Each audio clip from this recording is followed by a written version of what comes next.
lives. You'll never find two guys that love talking about golf more than me and Tim. Oh, you might think you would, but you wouldn't. Here's the funny thing about doing a show with Tim is that we could record our phone calls and they could be shows too. Exactly. Like, oftentimes when this show's over, after we hit, stop, then we could do this other after show. But this is it officially. It's Swing Thoughts. Welcome to episode 201. What? Exactly. Coach Tim, along with golf's spiritual leader, bringing you into the beginning of on our way to show 300. It could happen. I don't know about you, Timmer. And I'm being honest. Did you have an idea that we could be doing this not just for 200 shows, but I think it started in December of 2015. And now here we are. As my wife will attest, my brain doesn't work like that. I don't plan, and it just stuff happens, and like, oh, okay, that worked out. No, I had zero idea we'd be droning on this long about this amazing game of golf. Thanks to Neuropeak Pro, our newest sponsor. If you're looking for help with precision breathing, and I'm going to bring that back. I've got a bit of an anecdote later in the show about, the concept of entering the zone, and maybe we'll even have a quick chat about that and what that means with our special guest today, Hall of Famer, friend of show. We'll introduce him in a second. Thanks to Neuropeak Pro, as well as jwapparelinc.com. Great clothing line they represent. And go check them out. And, of course, our title sponsor now going on. I think I played the clip. They joined us very, very shortly after we started the podcast. And, of course, I'm talking about TaylorMade. All summer long, everyone, including yesterday, the first thing people want to see is that driver. Can I have a look at that? The carbon wood driver, a better energy transfer, and more ball speed.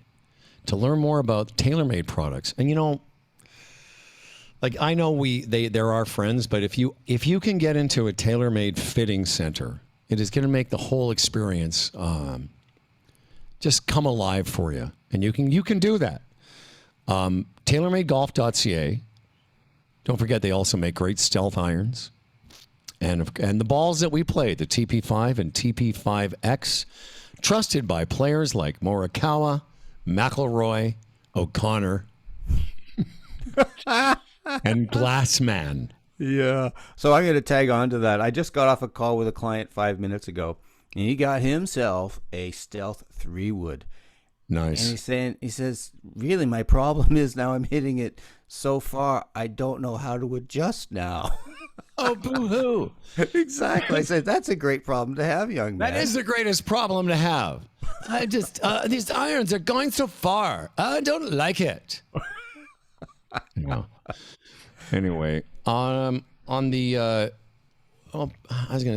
the summer of 2014, I'm not going to lie, I was going through some things, and I was introduced to this character, and the first couple of times we spoke, I never told him what I was going through. I was actually going through a breakup, which I do from time to time. I was also drinking a lot, but I had never up to that point started thinking about these things in 1995. It's the first time I ever read a book about the mental side of the game. But it wasn't until 2014 that I actually got a chance to speak to this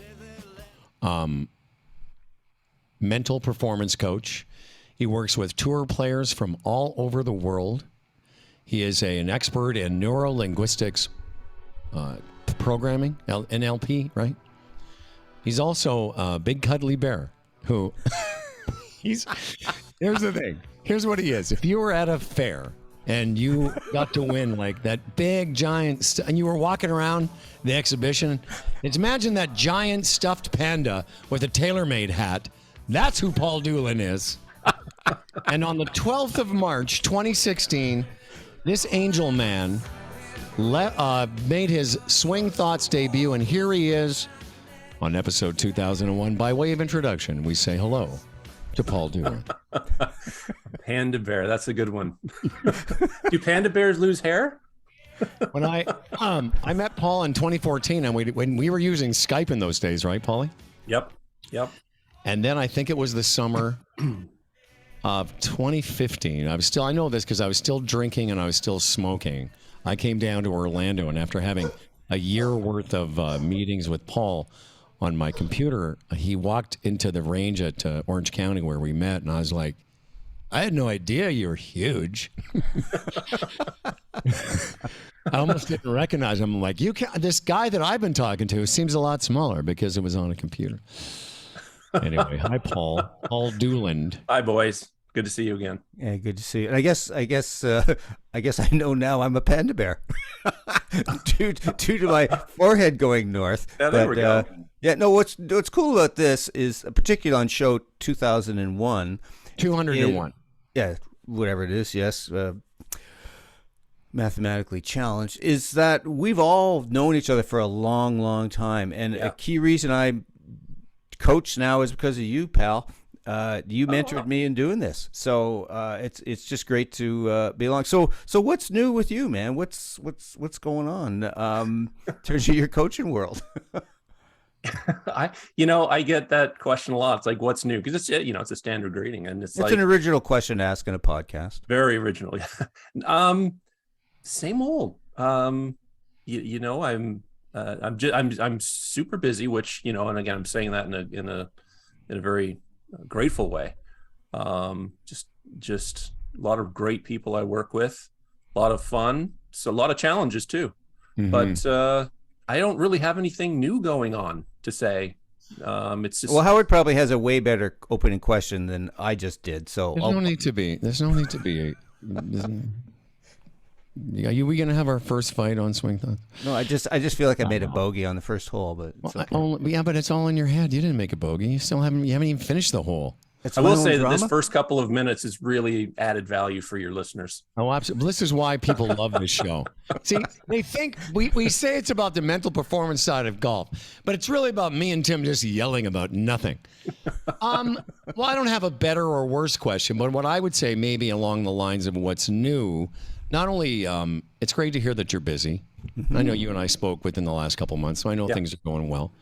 But technologically, even when we all started talking about these things years ago, what Paul did and Tim used to say, it was a bit woo-woo, because a lot of athletes wouldn't have thought that changing the way you think, the way you conduct your state management, there's the first Dewland quote of the day, but they didn't used to think these things were important. So I would ask, what's sort of new in the world that you occupy in terms of what you're talking to your players about?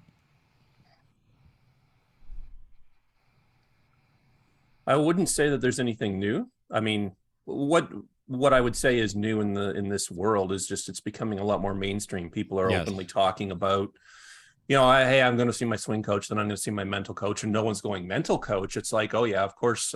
It's like it's become sort of almost up there in terms of being open with it, like fitness or nutrition or swing instruction or anything like that, or decade, which is I know, Howard, you do a lot with that.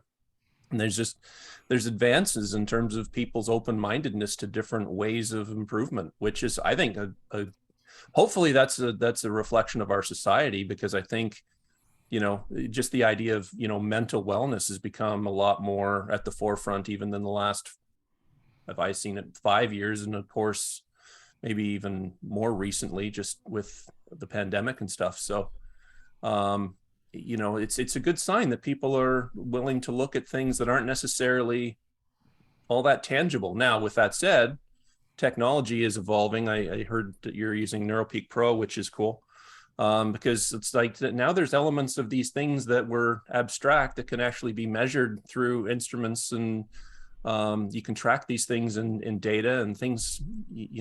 Well, there's all sorts of technology now. I've used it for a long time. Sort of the first one out that I knew of was M-Wave Heart Math. I still use that because I think it's an excellent way to measure people in time. But I think it helps people to see the credibility of these things when you can see, hey, when I do think differently, that my brain waves do settle down in certain wavelengths, and gives people some evidence. And I think that's one of the things that helps. Just, it's like TrackMan, it's like, hey, I do, square the face properly when I do this thing. And it helps give people feedback and affirmation that what they're doing has an effect, even if they can't feel it. And that's the tricky part with some of this work is, a lot of people do breathing exercises and they're like, well, I don't really feel all that much different. But then they reflect on it and go, I didn't feel that different, but I didn't get mad today. So it's like, just because you can't do a couple of deep breaths and then feel like you're, full of joy, doesn't mean that it doesn't have an impact, or at least take the edge off of the upper end of the spectrum of your emotional state. Yeah, what strikes me as pretty interesting is that in many ways we got started off and said, well, there's not much new, say, in developments, but it's like falling not back, but relying on a lot of that good stuff that's been around, quite frankly, for centuries and centuries, like focusing on, say, breathing. And so many people hear things and they seem to, there's a sense that if something wasn't invented 6 months ago, it's passé. But breathing is such an important part of what goes on in golf in terms of just it's another tried and true way that we get connected with what's really going on. And it's a way to, kind of silence the inner critic or all the thoughts. Do you find that from time to time that just that piece around, say, breathing and awareness is something you kind of have to remind some of your clients about? Yeah, all the time. And it's funny. There's some people that are like, hey, I need somebody around me to remind me to do things. Like one of the things I help people with, for example, is that keep your eyes up. Don't look down, because looking down promotes internal dialogue. And, when you're in the wrong state, that's never a good thing. So when you keep your eyes up, that supports some of the things we work on. And they're like, yeah, I need some people around me to, support me keeping my eyes up. And it's like, that's not really the point. The point is that you need to have an injunction that allows you to be aware that you're doing that. So having ways to track oneself in these types of things is essential. So being able to have them monitor and measure it themselves and enhance their own self-awareness. So Paul, one of the things I wanted to follow up with that is I've got a lot of people who say they want to meditate and all of that kind of stuff, and so they'll get an app and they'll follow some guided meditation. And I say, well, I think that's pretty good, but I'm not sure that when you're going down the 18th fairway and you're trying to close out a tournament, you're going to be listening to some sonorous golden throat voice leading you through a meditation, or you're dealing with a situation with your daughter wanting to scream at you in your kitchen. That I think what we're really working on is that self-awareness of what's going on. And maybe I need to shift what's going on. Maybe become aware that I'm focused on the outcome of this tournament as opposed to, say, being in the process of hitting that shot. And if you're not aware of what's going on, then you cannot respond. So that's my sense of it. What's yours? Yeah, I agree with you. I think those apps are great things to introduce people. One of the things I see with meditation is people think, oh, I need to calm down, I'm going to go meditate. And it's like, it's not necessarily the core purpose of it. To me, the core purpose of it is to help people enhance their ability to be aware of what they're doing with their attention, not necessarily with their mind, but with their attention. Mm-hmm. So being able to, my attention's gone into something in the future versus keeping it here in this present moment. So I'm going to look at the trees instead, and just being able to self-monitor that way. So when you meditate with, those guided meditations, and there is a place for those things for sure. Sometimes that makes you reliant on something external to you, which, like you said, Tim, doesn't help serve the purpose when you don't have something outside of you reminding you. It creates a dependency. Let's connect. I mean, we've talked quite a bit. I won't go into it too much here about what Neuropeak does. It's almost like inadvertent meditation through monitoring or precision breathing. But what the effect is, and I think it's similar with meditation, is the idea of bringing yourself back to the present. And that is a practice. You know, they talk about the practice of meditation. It sort of comes down to, are you able to notice when your mind's wandering? Can you bring it back to the present? And to Tim's example, and it's a good one, because that's what everyone wants. One of the things we've learned over 200 episodes is that golfers, no matter how esoteric or entertaining we can be, and we can, what they really want is, okay, yeah, but how's that going to help me? And I'm playing my golf. And what I would say is the idea of being in a golf situation where either it's not going well or it is going too well, or you realize you're having a good tournament, etc. When you notice those things, and this is another Dewland thing, you're going to think them. It's what you do with that information that is important. And in those moments where you think, I could win this tournament, you can acknowledge the thought and, like meditation, bring it back to, all right, now what do I do? What am I going to do now? Yeah. And I think that kind of brings it, the Neuropeak, the meditation, and the sort of physical manifestation and application of it. 100%. Yeah, I completely agree. And again, developing that independence, all the feedback devices that are available to, read brain waves and I'm going to say heart rate variability. Heart rate variability, yep. Yeah, all of those different things are wonderful to develop awareness. And they're essential because, back in the day without those instruments, sometimes you needed like, a guru with you to say, hey, you're doing this, you're doing that, to help you develop that awareness and fill in those gaps. And these days it's difficult to have those people around you all the time. So these instruments help that a great deal. And I would, anyone who's interested in that, I would suggest, take advantage of those types of technologies. They're amazing. Mm-hmm. Well, one of the things too again, it comes back to awareness of what's happening in that moment. And I'll go back to years ago. You and I played at your golf club, Brampton Golf Club, when you were there. And I think it was the first time that I played with you. And I think I had a wedge shot and hit a shank. And I yelled, fuck, and was just really upset. And I was going into the next shot really quickly, and you just yelled, stop! And you went, Tim, just take a moment. Maybe you could breathe. Like, you didn't give me all this load of instruction or anything like that. But just saying stop helped me become aware of the state I was in. Yeah. And now I could just kind of step back and respond rather than do my normal react thing. So again, it's still in that same territory, is that unless we are aware of what's happening, we can't respond. And I think that is just comes back in this whole thing we're talking about is is awareness. And I think that just comes from experience and doing it more and more and more. Yeah. And man, it's work. Like, this just doesn't go like, oh, I think I'll be more aware of my state or be aware of my, whatever internal dialogue I have going on. Oh yeah, let's just do that tomorrow. That's like saying, you know what? I think I'm going to make this huge swing change. Looking forward to tomorrow's round. Yeah, totally. I also wonder if, and when we asked off the top of the show about, what's new, not only with you, but in the world of what you do. And I loved your answer to that. And I think it's been, you hear ads on mainstream radio and television now for therapists and, to reach out if you need help. So it's become more widely accepted to seek some intervention if you're not feeling mentally up to snuff. But in the world of athletics and golf, it's very accepted. So even when we all first met you, me in particular, I didn't tell anybody for a while that I was working with someone like you because I thought, does that make me seem weak?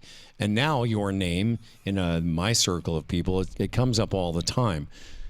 So having said all that, when you work with your tour players now, is it really just kind of what you've been preaching all along and then monitoring their progress? Or are there, if you could, think maybe of one or two things like This is what I remind them. This is some of the things we talk about. This is if they have a big tournament, or here's what I want you to be aware of. Any or all of those things. I try to focus on fundamentals and principles versus, stylistic types of things in the work. So from that standpoint, it hasn't changed much. Some of the language I use around it has changed. Essentially what it comes down to is if you have enough self-awareness to be aware of when I'm going to explain this, because I've talked to you guys probably about this before, but the term narrative. So a narrative is like if you're watching a movie and there's a narrator, the narrator is making comments about the unfolding of what's going on in the movie or whatever. We all have a narrative that runs, and that's basically the ego jumping in, having a story about like Howard, you were saying you shot 67 the other day, and you were aware that your narrative was jumping in and going, well, this could turn into a 66. I've never been that low, and yada yada. The problem is when we don't have awareness of the narrative, it hijacks us so that we believe that narrative is real. We're immersed in it as if we're a character in the movie, versus stepping aside and going, well, this is just a bunch of crap that's coming out. I don't know why this is happening. I don't care why it's happening. It's just not real. And start to recognize that those narratives really aren't anything more than just our imagination running wild. Let me just jump in if I can and interject. I'll talk about the rounds later after Paul's done, but I would tell you one thing. All golfers do this, and I call it creating the story as it's happening. And I can tell you, for me, sometimes it'll happen on the first hole. I'll three-putt a hole, or if I birdie it, I start creating a story that I might want to share with Tim or my friend Paul. But I've been doing a lot of reading and work around this recently, which is to recognize that narrative or the story while it's happening and to let it go, to acknowledge that it happened, and then to not create the story of the day while the day is still going on. Yeah, absolutely. Because that interferes with our ability to do what we need to do to have a story to tell later. Yes. And so it's like, hey, I'm building the story right now. Why would I tell it while I'm building it? Right. Yeah. So exactly. And that's just, again, being in the moment, because the mind only processes past and future. They cannot process the present moment. So when you're aware that there is something that's either future or past based in terms of a narrative, and you just recognize it, and like you said, just bring it back. And this is where the routine comes in. I have to just get back to do what I do.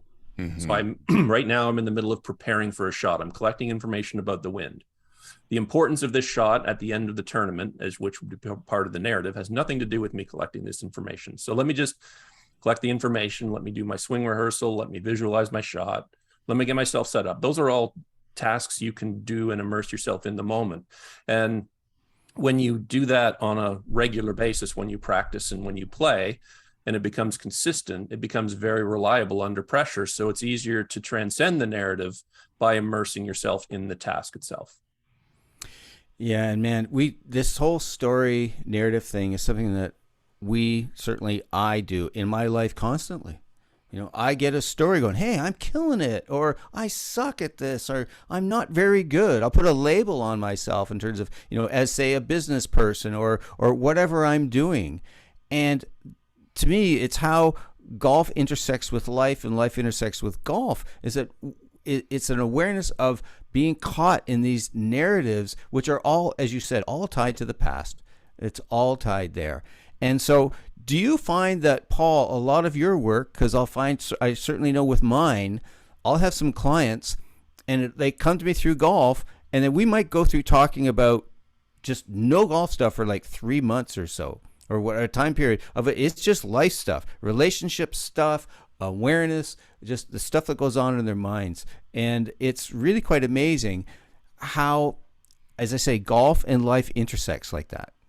Yeah, I think they're relatively inseparable. There's certain things in certain situations that are stronger behaviors than others, but yeah, I completely agree. How you do golf is going to be how you do an awful lot of the things in your life. And So from that standpoint, golf's a great crucible to do it all, because man, you can hide from a lot of stuff in life. You can lie to yourself, you can lie to other people.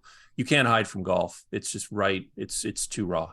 So that's why golf is, I think, an amazing game that way. It's the only game. It's a game where you're the only one that's responsible, and you can't put the blame on anything or anybody for anything you do in terms of your actions.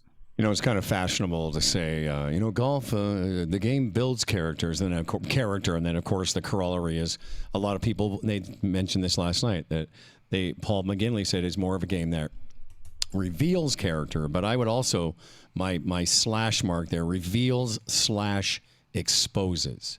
Yeah. Because, in a positive way, it reveals character, but in a negative way, it exposes your character and what you think about yourself. And you guys deal with this more than me, obviously, because there's a lot of conversations around a man, men especially, and our ego of wanting to distance ourselves from the pain, and I say that word, the pain of what a bad golf shot and what a bad round says about us. I've been working with this woman in the States. She's fantastic, and she has this great phrase. She goes, "What that reveals about you is you don't want to feel bad. You want to avoid feeling bad, and a bad round makes us feel bad. And for people, and if you don't, and there's no one who's played this game that hasn't felt that shame around a bad round. But again, as you guys say, it's just a story we're telling ourselves. No one really gives a shit. Yeah, the narrative hurts. The bad round doesn't hurt. The narrative hurts. Yeah. No, and story I tell myself about the bad round. Yeah, hurts. What hurts about it is I have to feel. A lot of us, and I went through this. It makes us feel we don't get to feel good about ourselves for some reason. But this is how we all grow. It's all through hard experience. As a friend of mine said, and I've said it on the show a few times, I never learned anything on a good day. Yeah. and that's how, but that's why it's important, so important to have a perspective on this game. And here's my first comment of Fred Shoemaker, take a drink, that Fred says, if you shoot 67, everything's great, but couldn't you shoot 83 and walk off the golf course and go like, wow, I learned so much more about myself today. I have more awareness about me that I can take forward now. And I think that's so much about in life. Stuff happens, and that's where the learning happens. So, but our tendency, it's a very general comment, is that we push that shit away. We don't want discomfort. We don't want the bad narrative. Make that shit go away. So what I'll do, I'll pour alcohol on it. I'll get busy and I'll just numb myself. But that's really where the learning happens, is when the bad shit happens. Howard, you said something earlier I'll pick up on. We want to feel good about ourselves. I can't, I'm paraphrasing what you said. Because that's ultimately, it's like, hey, if I shoot a good score, then I'll feel good about myself. So I get to feel good. Yeah. Yeah. And that's people are like, okay, so how do I feel good about myself when I have a shitty round? So, John, you guys, I'm sure you guys have heard John Wooden before. Oh yeah. The basketball coach, the legendary basketball coach. Yeah. Yeah. So, just his track record, I think he won 10 of 12 NCAA championships. This is back in the 70s, 60s and 70s or something like that. He had a definition of success that everybody I work with, I suggest, I give it to them and say, I suggest you to create your own version of this, because you can feel good about yourself every day. You're not always going to feel good about your golf every day, and keeping a separation between those. So you have to have a definition of success. So his definition of success is peace of mind attained only through self-satisfaction and knowing you made the effort to do the best which you're capable of. And then, people will listen to that. And if you're pretty ego driven, you're going to go, oh, isn't that nice? You beat me. That's best. Oh, good for you, John Wooden.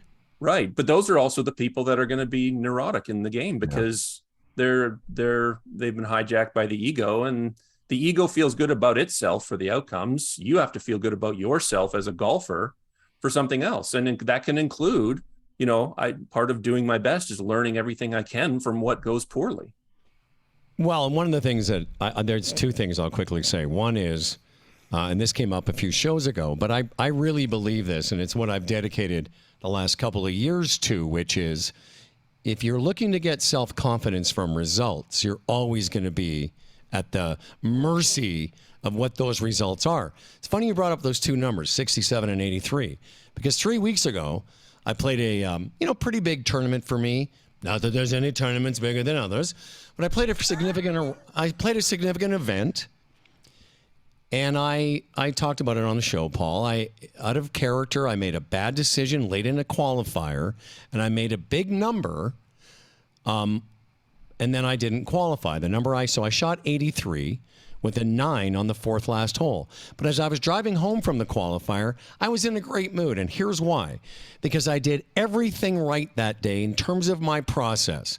Great warm-up, did all the tournament things I like to prepare. I was in, I was fully ready, and I just had a wobble there. My golf brain hadn't quite woken up, but the rest of the round was great. I was proud of how I finished. The guy that was in my group was like, felt bad, but I literally decided, this is the point I'm going to make. We all can decide, even us golfers, and I was the worst you guys ever met. We can all decide what the experience is for us. And I decided that day that I did so many good tournament things correctly, but for about 12 minutes. So I deemed it a success. Now, conversely, we're going to talk about this a little bit more. I recently shot 5 under on a round of golf. I can tell you that not everything went great that day. Yeah, a lot of things did, but not everything. But because of that experience, I've decided how I'm going to look at the results on any given day. So the 67, was a better score, but I felt pretty good after the 83. Not much different than I did after the 67. And the other thing is, the same number of people gave a shit about it. Which isn't which really isn't that many. Yep. Yeah, 100%. Well, there you go. Too many people play the game, and all three of us have been around it, where they just feel bad if the score doesn't somehow match up. And even the few guys that I work with in my decade group, I always say the same thing. Listen, man. On any given day, there's going to be the vagaries of golf, and the variances will show up. But your process can be consistent. The idea, and it's been around for hundreds of years, that your golf swing can be, is where most of us get screwed up. One of the biggest challenges, I think, and barriers to that is just golf culture itself. Yep. Just on course golf culture. Hey, nice shot. Ooh, another birdie. Way to go. What'd you shoot today? Hey, how'd you do in that tournament? Boy, good swing. All the, I call those public victories. Those are things everyone can identify as a victory. And the private victories are not even acknowledged. It's like, hey, did you stick with your process today? Did you eat enough on the golf course? Nobody's like, yeah, man, I saw you have that bar on 7. This is awesome. It's like, no, it's like, hey, did you hit the shot that you needed to hit? How does your swing look? Mm-hmm. Maybe they'll comment on, hey, you freaked out on. Everybody that doesn't really know about this type of work, they think, I'm a really good mentally. I don't throw clubs anymore. I've really come along mentally. Versus, yeah, but you're boiling inside. So what's the difference? When people really start to understand what this is a very different thing than the visible stuff.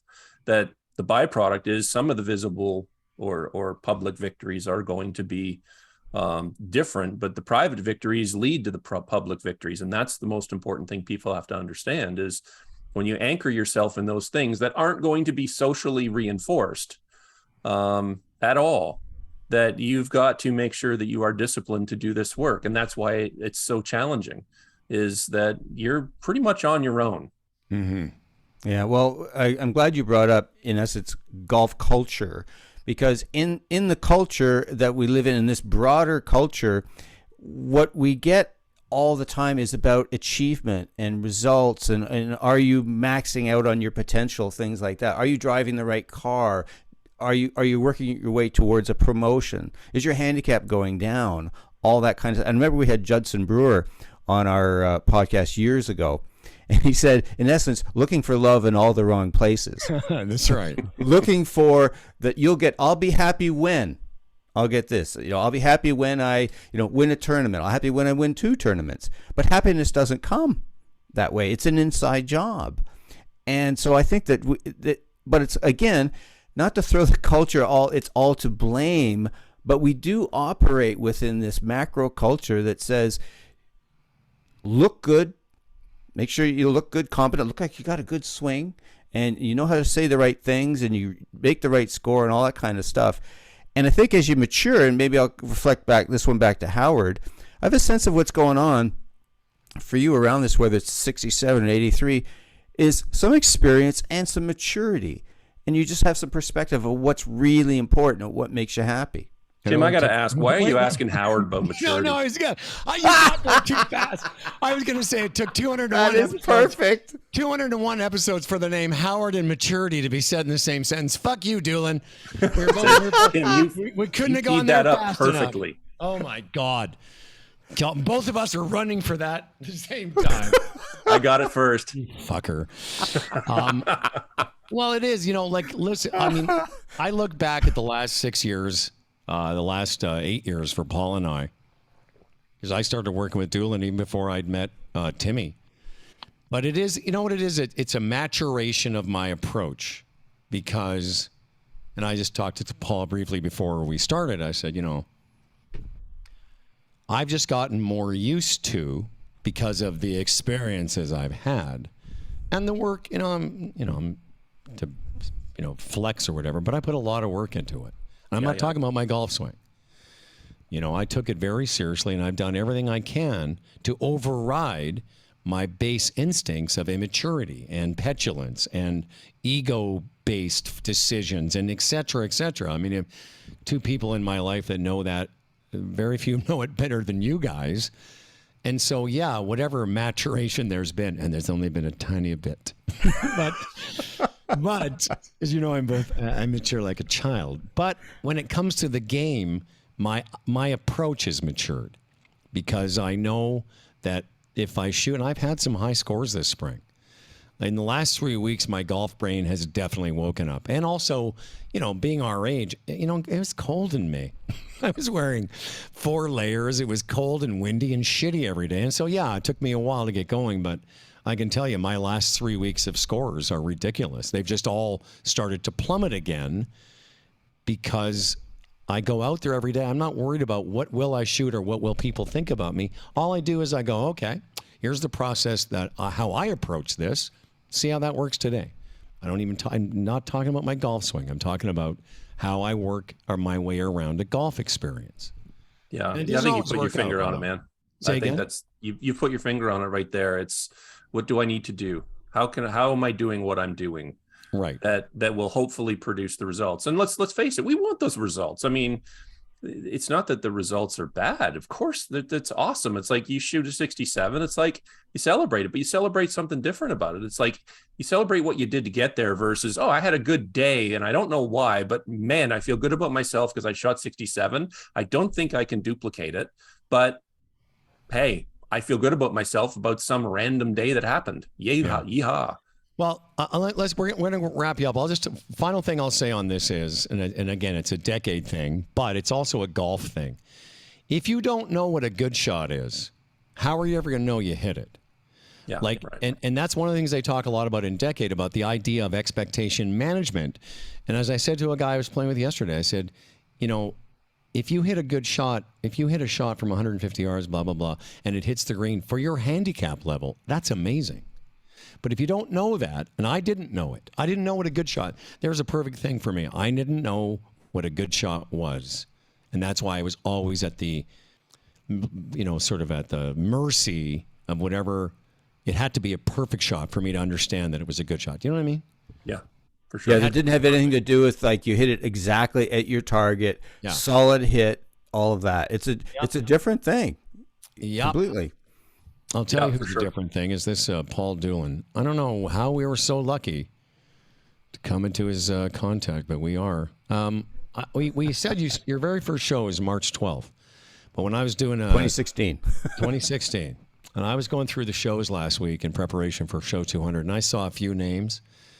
And you're one of the most frequent guests we've had, and today is another reason why. And, man, we're just so grateful, and thank you very much. Me too. I love doing this. This is a lot of fun. Thanks, Paul. Thank you, Paul. And how dare you say I'm mature? I'll get you for that.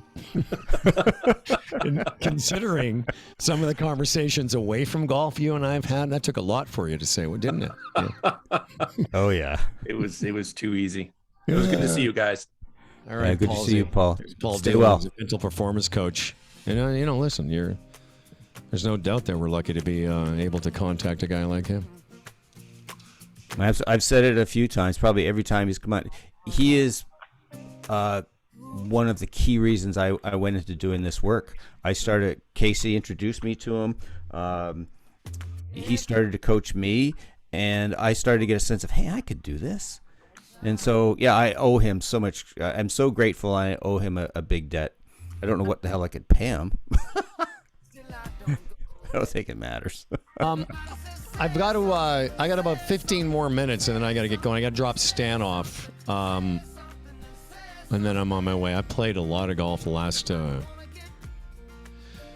few weeks in a row. I can't remember on Show 200 if we talked about the tournament. I can't remember. Did I talk about coming in second at that tournament last week? No, you didn't. No. That doesn't matter. Anyway. Yeah, I can't. I think it'd be cool because I think it'd be a good learning moment for our faithful listeners who've been with us now 201 episodes. You didn't start off well, did you?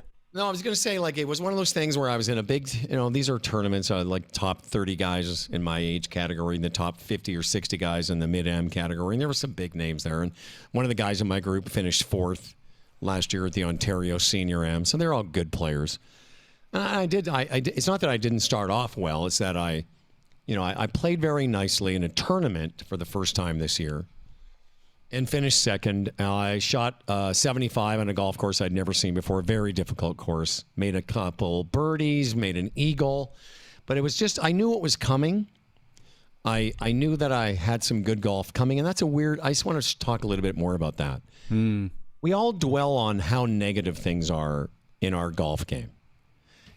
Outside of you and a few guys I know like you and Kent Osborne and Fawcett and a few guys like that, most of the men we play with, the way they talk about their golf game, it's either it's horrible or they're embarrassed that they're playing well. There's only two, you know what I mean? They're always kind of in a situation where either they're playing really well and they're sheepish about it, and to Dewland's point, they don't really know why. Or they're playing more often. I got on the range last Saturday morning for one of our, I have a club tournament every Saturday. And I was playing with this guy. I go, hey, Bruce, how's it going? He goes, terrible. I'm just playing terrible. I go, dude, you haven't hit one shot today. And guys are, they know I'm that guy. And he sort of laughed. I go, dude, how do you know you're playing terrible? Because today's a brand new day. But I don't know if you agree with that. Most golfers that we hang around with, they don't talk about their games the way we do. They don't talk about the game the way we do. There's still, unfortunately, although there's a greater awareness of say, mental health and the role that vulnerability plays in that. Yes. But there's still a large component of the population, especially male, where it's not cool to talk about how you're killing it, how things are going great. I played well, but rather it's acceptable to talk about when things are shitty. Oh man, how'd it go? Oh, 3 putts on the back nine. I couldn't sink a thing. It's very weird how it's more acceptable to talk about the bad shit, because I think what there is a perception of, well, I don't want to be boasting about what's going on and how everything is going great for me, because we do have that. That happens especially in Canada and Australia. And the best phrase I've heard for it's called tall poppy syndrome. Mm-hmm. So if you talk about yourself in glowing terms of, says, well, we need to cut him down a bit, and so we're afraid of putting ourselves kind of out there, and so it's more acceptable to talk about the shit than to talk about the good. Yeah, no, absolutely. Well, and yes, I think you're right. It is more acceptable, but also there's that. I kind of more like think that golfers, I don't know. It's like almost, my thing last year was ask 100 golfers how they're playing and 99 tell you how they're swinging. But even golfers that, when they talk about how they're playing in the terms that we discuss, it's almost like they don't want to admit, or they don't want to talk about successes so much, because I think they're a little nervous that it's transitory, which Fleeting. it is. Fleeting, yeah. Which of course it is. We all have moments during a golf season, during our lives, where we're trending in one way or the other, the valleys and the peaks. And, again, I wish I could find that Tom Watson quote that I've thought about several times since I've known you. But basically he was saying that, golf will always come back to you, because we all have periods where it's not quite going well. It's how you react in those periods. If you're process oriented, which I've developed, then you kind of know, like, 3 or 4 weeks ago, I was playing really well. I was hitting it really, really well, both playing and swinging. And I wasn't making any birdies, but I was getting so close. I'd have rounds where I'd have 3 or 4 putts that just slipped out, that just slid by, that were just good putts. And I kept looking at it this way. Man, am I going to start filling that thing up sooner than later because of the variance of the game. And I can tell you I've made more birdies in the last 7 rounds than I made all season prior to that. I've had rounds, Timmy, where I've made 4 and 5 birdies multiple times now. Nothing was different except for those putts that were lipping out, were lipping in. And that's it. And the reason I mention it, a little thing like that, you start creating a story. A person could say, I can't putt. Nothing ever goes my way. I only have bad luck. All the things we say. When in reality, if you can be a little more detached, you look at it like, well, that's happening now, but my process is good. I was working on my putting. My stroke was feeling good. My distance control was nice because I wasn't 3-putting. I just wasn't sinking anything. Mm-hmm. Well, I remember being at a U.S. Open in the 90s, and Payne Stewart was having he was coming close, but he wasn't winning majors. And he just said, you know what? I just keep knocking on that door, and one day it will open. And it opened for him at Pinehurst number 2, and then, unfortunately, he passed away a few years later. But you contrast that to someone who has expectations. I'm supposed to do this. And expectations is about what we believe should happen. If this happens, it is good. If this happens, it is bad. And most of the time we can influence things, but we can't control them. So when I can have a perspective more like a Payne Stewart, if I just keep doing these things, keep making good putts, follow my process, then things will happen. But that whole thing about expectations can really throw us off. And, I think for Rory McIlroy, really, it could have gone either way on Sunday in the RBC, which, by the way, was so exciting. Man, that was great. Phenomenal to watch, and the atmosphere and all that. That's a whole other subject. No, I don't mind. We can talk. I really think it looked good on the PGA Tour. It looked awesome, particularly the same week the Live Tour thingy started. Well, that's what I mean. It looked good on them. And just the way the camera from following Rory in the 3rd round and especially the 4th round when everyone comes around the green, it was following Rory, and you see the grandstands packed with people waving, shouting. Man, that had major feel all over it. It was, and as a Canadian, I'll tell you, I felt proud, and I was kind of choked up, frankly. Yeah, I loved it. Yeah. They couldn't have asked for a better final round. 6 under, 6 under, 8 under. You got 3 of the top players in your sport, all shooting, 62 or 64 is pretty impressive. Head to head, making great shots. Oh, yeah. Yeah, and then, you could just see it on Justin Thomas's face when he hugged Rory at the end. They knew what that meant. Totally. We should do, maybe next week we'll do that, because I want to start wrapping this up. But maybe next week we'll take a few minutes to talk about our thoughts on this thing, because I think we should do that as a show. And maybe absolutely. And maybe we'll reach out to a fella that we know, maybe Weeksy or somebody like that. Great idea. Just to have sort of the swing thoughts Live Golf v. the PGA Tour Roundtable? Because I think that would be interesting for folks. It certainly would, because we're recording this on Wednesday, and this podcast goes live second round at the U.S. Open, and it's the dominant.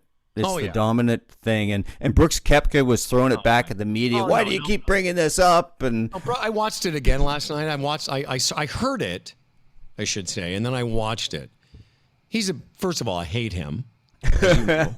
I hate the guy. I think he's a dick, and I think he's nowhere near as cool as he thinks he is. Secondly, he's lying. You just see it on his face. Well, why do you guys keep talking about this? He was asked directly, basically, are you going to go to this league? I'm so tired of this conversation. Oh, yeah. All the other guys that were asked about it, unequivocally, or is that the word? Were very adamant. You're close enough. Thank you. Now you're like, well, spell check would get that. It was close. We had all the letters were around the. But you know what I mean? Because sometimes you put in a word and spell check's like, I don't know what you're trying to say there, Howard. There's not enough of the letters for me to fill it in. Howard, finish your thought on Koepka. I don't like Koepka, but he's lying. And I guarantee you, this is a swing thought, a GSL guarantee. I guarantee you that he's the next big signing. Because he's a dick. Anyway. GSL has made a decision and pronounced it to the world. No, it's true. Everyone thinks it. I'm just saying it. I'll just tell you very quickly, I had my personal best at Glencairn. I've shot lower. My personal best was 66 last year. I've shot 67 a bunch of times. 5 times. But I've never shot that low at Glencairn. My low at Glencairn last year was 68. Shot 68 once, 69 twice. Shot a few 71. So I was under par, a fair bit of times there at Glencairn. But on Monday, playing with a guy that I put on to a Dewland, so a Dewland guy, a very good player himself. He shot 74. We took on these two. We took on two guys in a match, and this is a fun match against an 18 and a 20 handicap. So the whole joke was we had to give you guys so many shots. I didn't think we'd have any chance. But just quickly, I hit 17 out of 18 greens in regulation. I didn't miss a green until the 12th hole. I was 3 under through 9, 4 under through 11. I think I hit 12 fairways. I made 5 birdies. I missed birdieing a really easy. The 17th hole is a short par 5, and I missed making birdie, and I was pissed off. There's a thing that Paul taught me. You can get pissed off. If you saw me miss that putt, I literally went, fuck. Like, I was mad because that was a great opportunity to keep going. I still wanted to make more birdies. But when I got onto the next tee, I hit a couple of nice shots, and I had a 12-foot putt at the end for 67, and I knew what it was for. But as I was walking up to the green, I had all those thoughts. Hey, this is great. The worst I'm going to shoot is 68. I can tell you. It's been all that stuff went through my head. And then when I got to the green, I went, okay, that's fine. But what are you going to do now? And I went through my whole process. And the only thing I did differently is I said to myself before I took it back, just give this a chance. And what that means to me is, like, don't wave at it. I didn't care if I missed it, but like a couple, it was 12 feet, 14 feet maybe. But I knew I wasn't going to hit it 8 feet by. So I wanted to say, okay, just give it a shot, give it a chance. And that gave me the energy to hit it as opposed to like hope it goes in. And it was one of those putts you dream of. As soon as it left my putter, I knew it was in. It never left the line, and it went in with speed. And then everyone got excited and such. And it was like, again, watching a guy pitch a no-hitter. They didn't want to say anything. No one wanted to mention how many under par. And we were having a drink after. And I said, dudes, I know you knew, but I wanted you to know I did too. Because apparently 4 or 5 holes earlier, they're like, do you guys know that Humble's 4 under par? and I knew all that. But what experience has taught me, and this is the final thing I'll say about it, is what experience has taught me is I know how I'm going to feel now in those situations. There's many times I've been in a similar situation, 2 or 3 under late in the round, and I've seen the clubhouse and wished I were in it. Oh, totally. I wanted the round to be over. Yeah. Oh, I get that. But the golden nugget of that is that through your experience, you know how you're going to feel. And it's all relative. Yeah. I mean, like you've been working towards just through how your game's been getting better and doing work around that mental side, but working on your game, all that stuff, decade, it's all been trending towards you being able to shoot in the 60s. But it's not dissimilar for anyone else, whether they're trying to break 110, 100, 90, 80, 70, whatever. What's the greatest teacher? Your experience. And becoming aware of what's happening to me right now is one of the things that I've come to really understand, because I always sought knowledge. I thought if I learned more, if I knew this, it's like what Dewland said. You think like, oh, if I do this tomorrow in my golf game and change my swing, I'll automatically play better. That's right. No, that's not going to happen. In the experience, there's stuff going on underneath in our subconscious, all that stuff that we're not even aware of, and particularly how it feels. And so whether you're trying to break 110 for the first time or shoot 70, until you start to get some more experience, and I'll just be as brief as I can here. I remember the first time I had a chance to break 80, long time ago, and I bought a 4-footer for par, and I missed it. And I was I was upset. Took the ball and threw it in the pond the whole 9 yards. And then I finally did shoot 79, and then started to shoot 78, 77, and because I had the experience, I knew what it felt like. I knew what I needed to do, and so I couldn't agree. Yeah, experience is the best teacher. I'm going to say something, and again, guys, they roll their eyes, but I can tell you that it isn't as, it was exciting. Not as exciting as it was 5 or 6 times ago, but it's exciting now in a manageable sense. I had this conversation with Charlie Fitz last night, who, by the way, won the Ontario match play because he's just an awesome golfer. Did like this week? Last week. Oh my God! Really? I didn't know that. Yeah. It's funny. That's awesome. Just quickly, I'll tell you. Part of the conversation with Fitz was he took me through his rounds, and he said, "It's funny." He told a great story. He said, "I didn't feel like I played all that well, and yet he won every match he played in." And I said, "Well, what do you mean, Charlie?" He said, "Well," and this is Charlie, who does this for a living. He goes, "Yeah, my swing felt a little bit weird, but my short game was good and putted well." I'm like, "Well, dude, that's also part of playing well." And he kind of went, "Yeah, I guess you're right."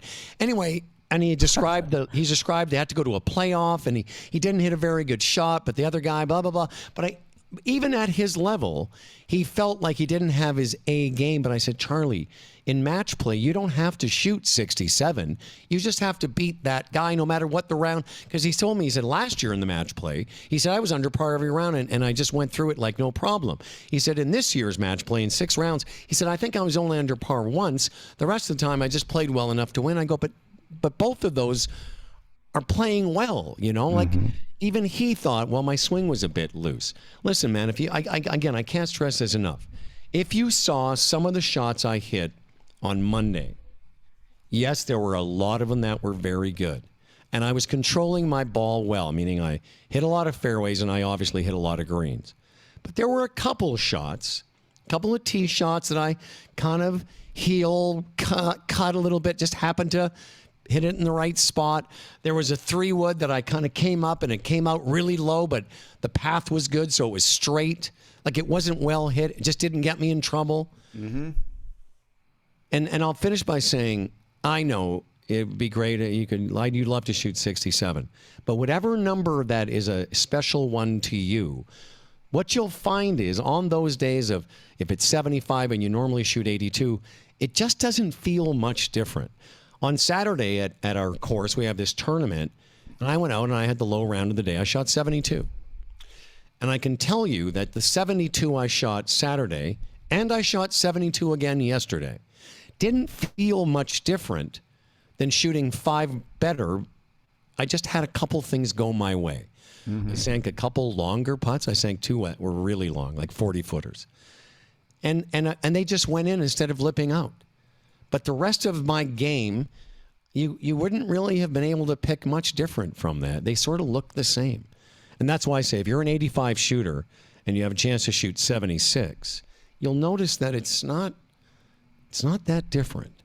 Yeah, and maybe a way to bring this to a close is what I find is really interesting is that so I played a match on Monday, which I happened to win. Congratulations. And I felt good. Yeah, I won. I was up 2-up, and we tied on the 17th hole. But within a few minutes, it wasn't like, yes, I won. I'm the victor, and I can't wait to tell the guys in the shop. None of that. It was just kind of okay. I had a great time with Mark. We had a great time. I got to know him better. But I think the key, what I think I'm eventually trying to get to here, is that just as you said, it doesn't feel much different. Is that if we expect this, I'm sure there's some people who listen going, oh my God, could you imagine shooting 67? I'd be so happy. Well, I think you'd feel good, all that. But I think what you're saying is that, it's almost like not everything just came up all rosy and everything was great. Oh, exactly. And it wasn't the 401 was paved with gold and everything worked out great that day. It was just like, yeah, it worked out. And you say they kind of feel about the same. And that's having that perspective and having some experience and again, having, I would say, you might laugh like we did the maturity bit. What's that? Yeah. Is having a healthy ego. Oh, yeah. That if I shoot 67, I'm still the same guy who shot 83 the week before. Yeah, absolutely. Same guy. Yeah, in fact, it's funny. I was talking about this with my buddy Henrik, and I said because he mentioned, I'm too bad about the 83. And I said, the irony is, in many of the holes the day I shot 83, I hit the ball better, and I'm not making this up. I totally get it.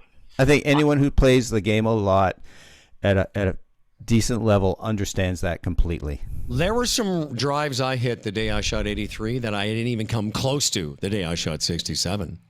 Like I wasn't.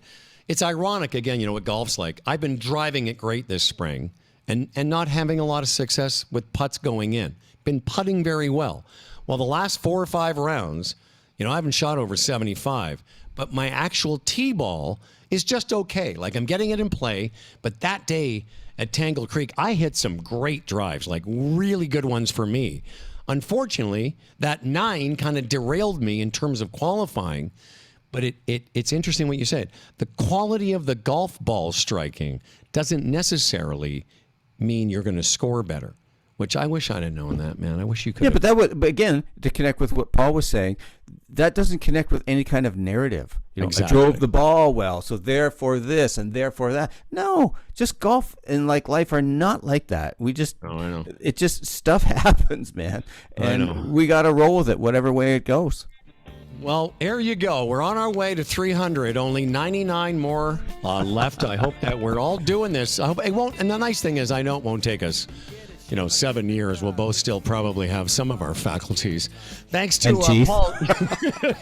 Thanks to Paul Dewland. Thanks to JW Apparel Inc. Neuropeak.com.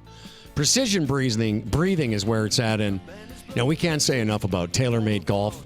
Go check it out at TaylorMadeGolf.ca. TimO'Connor.ca is how you get a hold of Tim. And the Humble and Fred show will be back on Monday, June, whatever is next Monday. Okay. I guess that's June 20th or something? That's a good guess. Mm-hmm. All right. Take care, everyone.